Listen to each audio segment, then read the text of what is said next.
Começamos mais um ano 2024 e aí surge certamente as expectativas acerca de um ano inteiro de estudos para que você possa ir muito bem ao final do ano no Enem 2024. Mas aí você ainda coloca a mão na cabeça e se pergunta: meu Deus, por onde eu começo a estudar? Calma, estudante, fica tranquilo porque a Corrija-me, o Japa da Redação, está aqui justamente para te ajudar. E nessa aula eu trago para vocês algumas formas, metodologias, estratégias para você poder se preparar muito bem para a Redação Enem 2024. Então se liga nesse vídeo até o final.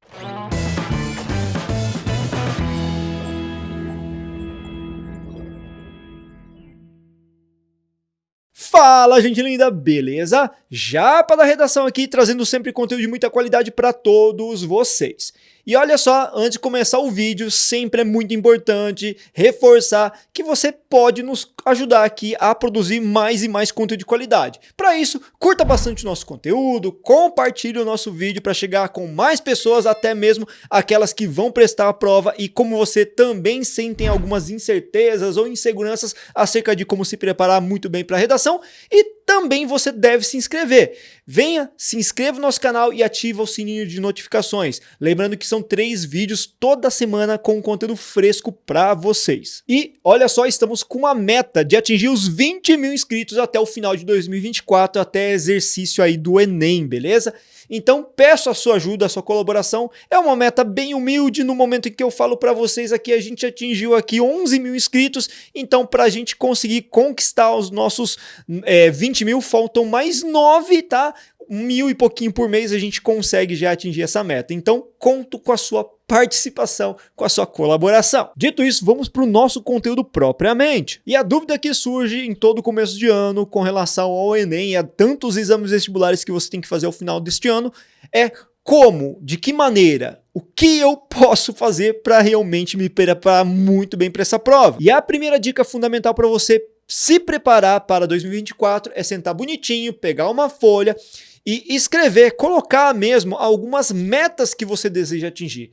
Metas essas que podem ser divididas em curto, médio e longo prazo. Claro que a meta a longo prazo é o quê? Você conseguir conquistar seu 900 mais na redação e ir muito bem nas outras disciplinas, nas outras matérias. Já as metas a médio prazo podem ser aquelas estabelecidas, por exemplo, mensalmente. Fazer um simulado por mês já é uma meta bem bacana. Conseguir melhorar todo mês cerca de 40 pontos no mínimo na redação já é uma outra meta bacana. Ler 2, 3 livros por mês é uma outra meta realizável por mês. E claro que você também tem que definir aquelas metas a curto prazo, que podem ser definidos como metas diárias ou mesmo metas semanais. E na redação, uma meta semanal bem pertinente para você colocar aí no seu calendário, no seu cronograma, é fazer de 1 a 2 redações por semana, no mínimo uma, tá? E essas metas muito bem definidas sobre o que você deve fazer com o propósito de melhorar nas áreas de conhecimento é muito importante, porque isso vai gerar um cronograma estabelecido a partir de metas a curto, a médio e a longo prazo, que vão determinar as estratégias que você vai ter que adotar ao longo deste ano para melhorar de fato, de maneira inteligente, a produção de uma redação. Depois que você definiu as metas, você tem que levar em consideração que todo o conteúdo, seja redação, na matemática, enfim, né? Você precisa estudar teoria. Redação precisa ter em mente que o seu compromisso em relação à semana, ao mês, é estudar bastante a teoria redacional e estratégias redacionais. Afinal de contas, redação não é apenas a prática, é o conhecimento prévio de estruturas de informações essas como repertórios para colocar na redação. Terceira dica, conheça muito bem as bancas. Bancas essas que elaboram as provas que você vai fazer, seja VUNESP, FUVEST e, claro, o Enem. Quarta dica, também muito essencial.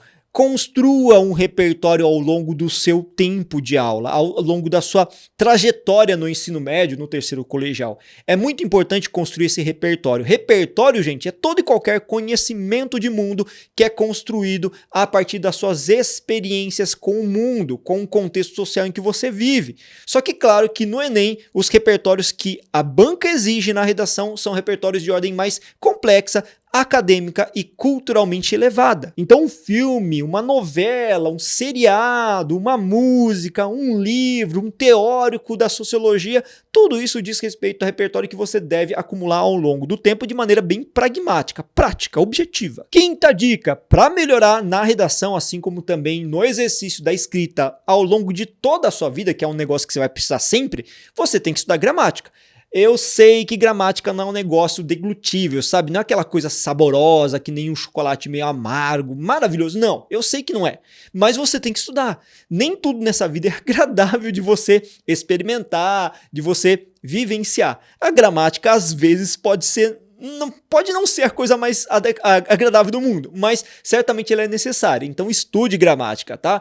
Principalmente em relação às regras que você vai observar, que são mais práticas, de uso de acentuação, de crase, de regência, de oração subordinada, né? Para quem achava que nunca ia usar isso, subordinação, tá aí, um bom uso é na redação Enem. E como eu disse anteriormente, a nossa sexta dica, e eu quero enfatizar bastante esta aqui, é você criar um cronograma para pelo menos escrever uma redação por semana. Claro que você pode falhar em uma semana específica de prova que você está tendo lá no terceiro colegial, né, simulado, assim como também você vai descansar um pouquinho nas férias do meio do ano, num feriado, de repente que você vai viajar, mas tente criar o hábito de não faltar a produção redacional, tá? Uma por semana seria o fundamental, o essencial para você melhorar. E não é só para treinar a redação não, tá? É para você ler, estudar conteúdos, repertórios e adquirir conhecimento ao longo de toda a formação deste ano, com o propósito de repente, quem sabe, você se deparar com um tema de redação que você estudou já.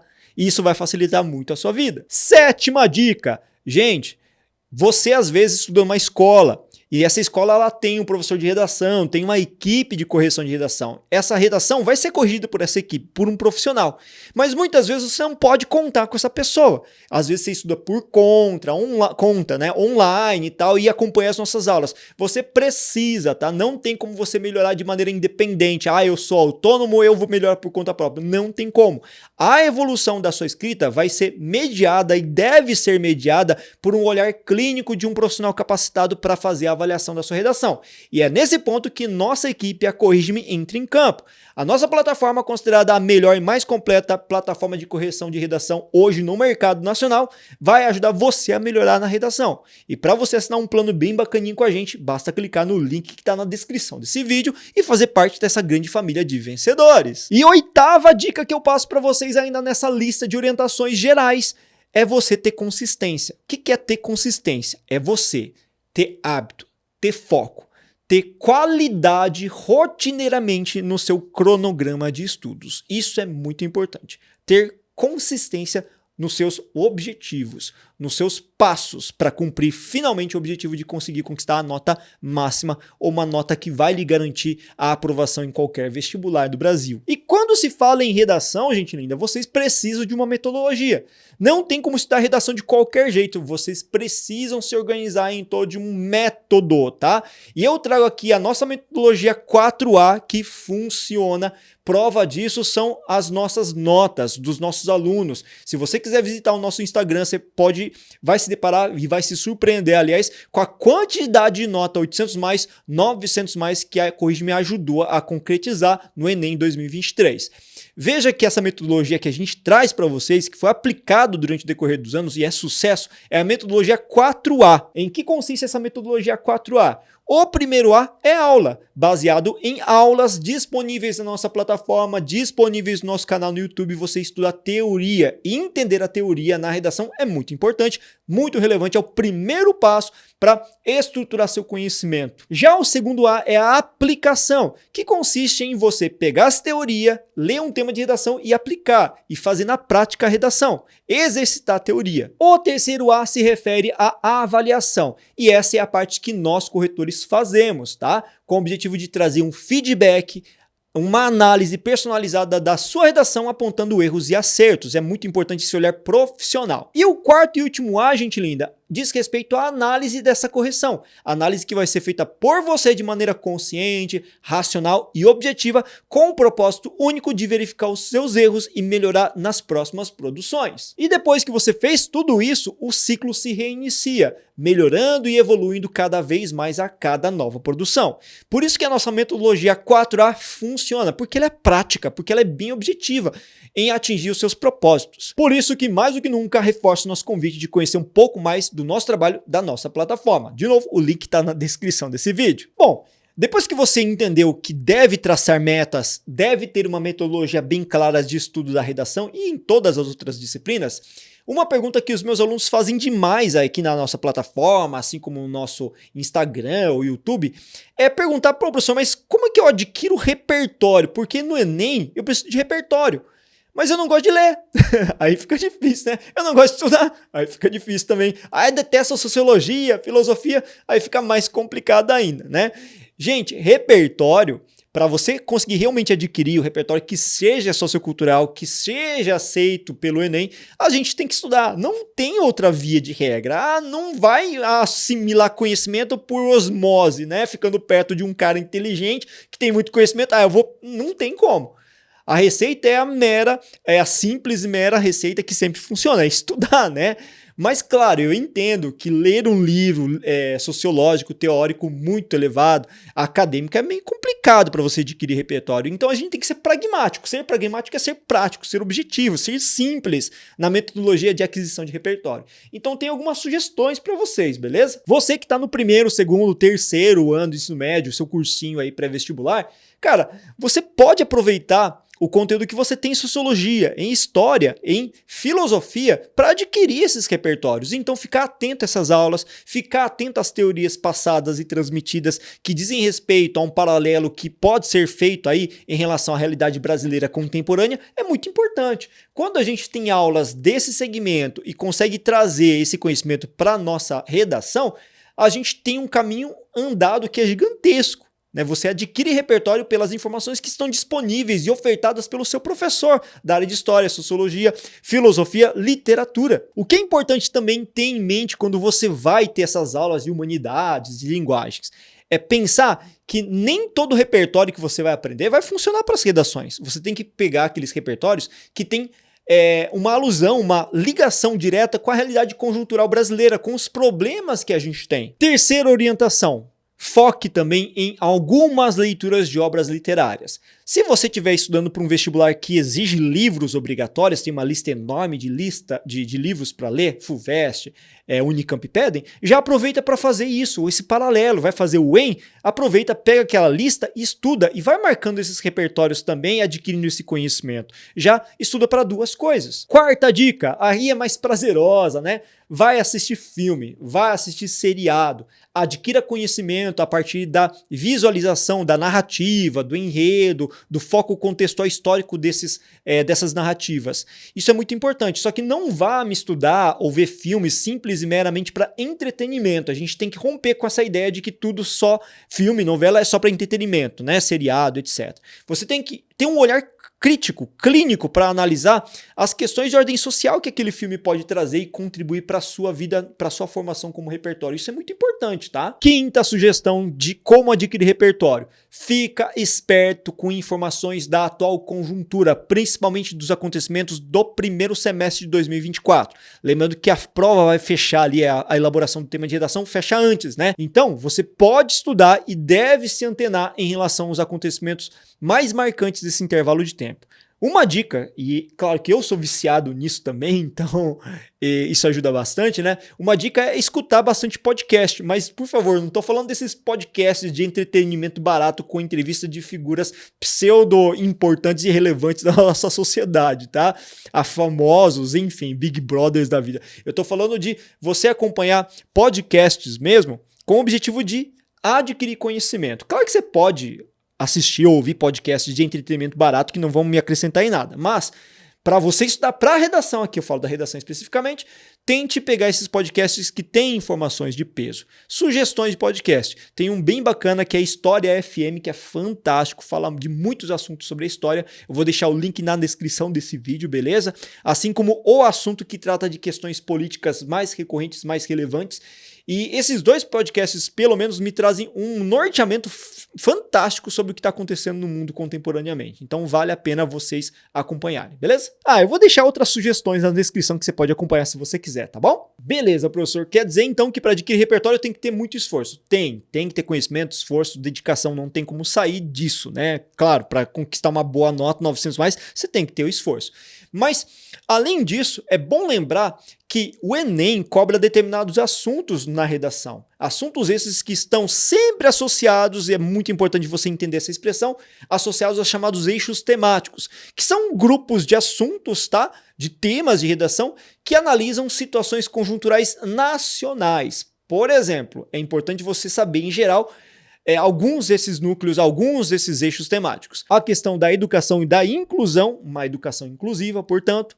A questão da saúde e do bem-estar que a saúde deve proporcionar à população. As questões que envolvem a segurança pública e, com certeza, os questionamentos acerca da falta dessa segurança que leva as pessoas a uma situação de sensação aí de insegurança constante no Brasil. Ao assunto ou eixo temático que envolve a educação e o desenvolvimento do Brasil. Com certeza esse é muito importante, que fala sobre o meio ambiente e sustentabilidade, já que é um assunto extremamente recorrente na atual conjuntura, em que as mídias estão batendo bastante em cima desse assunto sobre aquecimento global, sobre as questões que envolvem energia renovável, etc. Acerca do eixo temático de comunicação e linguagem, em geral, diz respeito a preconceito linguístico, a entraves no discurso, com falas racistas também, beleza? Sobre o eixo temático Direito e Cidadania, gente linda, esse assunto já caiu em várias edições do Enem e por isso mesmo ficaria esperto porque é recorrente. Ao eixo temático Cultura e Comportamento, quando se fala em cultura,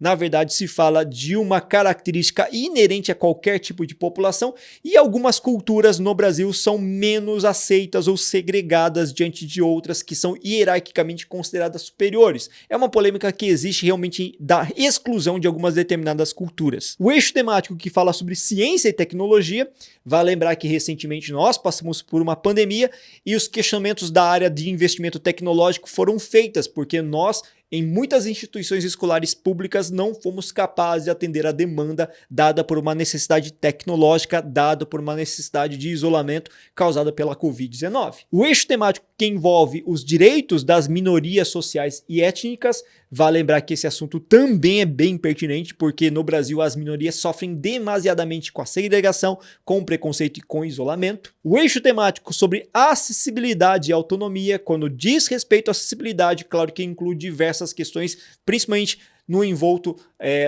que envolve a inclusão dos PCDs, das pessoas com deficiência no Brasil, haja vista que a arquitetura brasileira das escolas, das instituições, dos prédios, das praças, prédios públicos em geral, não estão preparadas para a acessibilidade, o que leva as pessoas a serem excluídas quando portam algum tipo de deficiência. E por último, eu também posso citar a questão que envolve aí o eixo temático terceira idade, e as preocupações que nós temos com o envelhecimento sadio. Lembra que nós temos muitos preconceitos e um deles é o etarismo, que é o preconceito com a pessoa que tem mais idade, as pessoas mais velhas.